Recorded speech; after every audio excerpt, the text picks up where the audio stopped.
Hey everybody, good morning, aloha, this is Geebz here, your old composer here at the Decomposer Lounge. I am coming in hard with some metalcore. The name of this band is Fit for a King, but it says here they're better known as Fuck. I swear to God, F-F-A-K. An American metalcore band from Texas, and they started in 2007. This is another Patreon suggestion. And what am I doing today? The Price of Agony. So, this was going to be a good way to start off my Tuesday morning. Yesterday, yeah, it was kind of super mellow, chill acoustic guitar. You know, when I get the suggestions, I don't pre-listen. I always kind of lean into the fact that only once or twice have I started a song and I went, no, this is not going to work. I thought, a Monday acoustic mellow thing would work, and it was very mild in the response, but I think this one here for most of you, my pure listeners here, are going to enjoy this. So, like usual, thanks for your support. Cup of coffee, links down below, headsets, Patreon, all that sort of fun stuff. The link will be down below for Facts, or Fit for a King, Spotify, so you can check them out after this video. Let's do this. This is Fit for a King, The Price of Agony. All right.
Okay, first question is it the same singer handling both tasks? With that really low, heavy, gnarly ass growling, really, really rich, thick, deep, just visceral growl, but then cleans up really nice for the hook. I like how the arpeggiation that opens up already gives me that first sense of a hook in the song that I kind of stick to. The sound of the drums is really unique on this. I can't pin it. It's really kind of flattened out in the mix. It's not really up front in your face, and so. But there's this really unique sound in the kick. Sounds kind of squishy. It's powerful, but it's got this squishy kind of vibe to it that kind of has this. It kind of has this little push at around, I don't know, about 8K or something like that. Very unique EQing of the drums and stuff. But I just want to open up, or I just want to just kind of go back to that arpeggiation that they opened up with. And I like how engineers do things to bring us into a song by, it could be, some kind of morphing sweep sound into it that brings us into the power. It kind of lightly pulls us in instead of hitting us in the head. And then the double time with the hook, with the verse, was also really super fast to hit.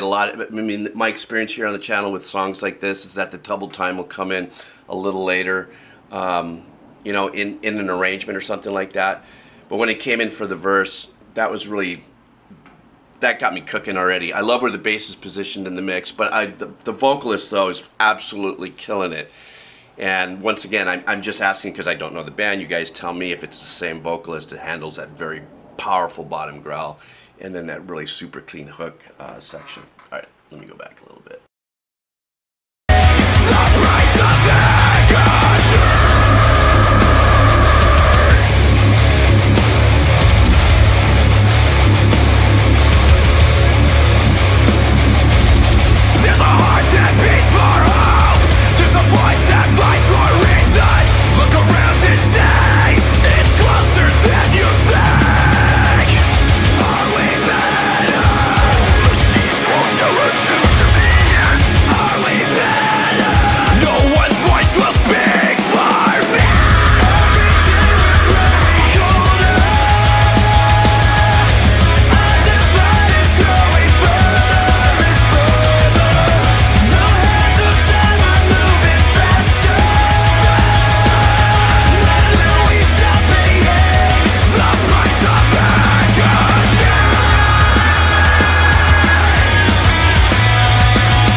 Before I get too far, that one little section there, you know, when they pull the bass out of the mix, I mean, literally, they cut the bass, you know, to add obviously some dynamics and nuance to that little section there. And then once the bass comes back in, you know how hard I talk about the bass, even though I think I probably was a bass player in another life and stuff like that. The importance of what the bass does to the scope of the tone and that bottom end and what power it holds. It was a great little engineering, you know, arrangement moment to pop that bass out. But didn't you feel a little like, whoop, oh shit, like something's missing in here, like you got a hole in your heart or something like that, or a hole in your soul? That's, to me, that was just really super badass. They did that as a decision, but I just think for, you know, us, the pure listeners, you guys, the pure listeners, you know, to, you know, give that moment of power to the bass player. That, boy, good thing that we have bass in music, because it holds such a powerful part in the listening experience, and a lot of times it's the unsung hero of a lot of music that I have here on this channel. So let me break. Our world's divided in a race that no one can win. The worst fears ignited, all the hate that's burning with.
Cool, it fades.